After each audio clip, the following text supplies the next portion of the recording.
Hi friends, ఎలా ఉన్నారు? బాగున్నారా?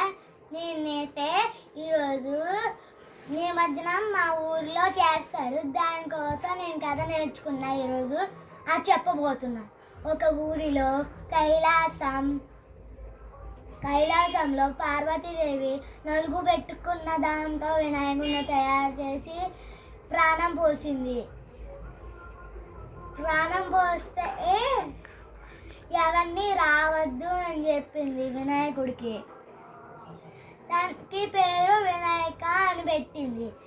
వినాయకుడిని ఎవరిని రానివ్వకుండా చూడమని చెప్పింది. అప్పుడే శివుడు వచ్చాడు. శివుడిని ఎంత ప్రయత్నించా రానివ్వట్లేదు వినాయకుడు. అందుకే కోపం వచ్చి వినాయకుడి తలని నరికేశాడు.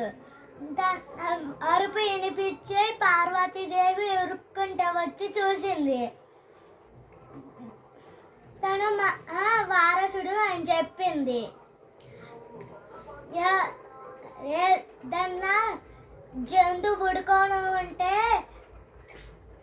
సైనికుల్ని శివుడు ఏదన్నా జంతువు పుడుకుందో లేదో అని చెప్పాడు. వెళ్ళి చూస్తే ఏనుగు అక్కడ పడుకొని ఉంది. తల్లిని తీసుకెళ్ళి పెట్టారు. శివుడికి ఇస్తే శివుడు పెట్టారు.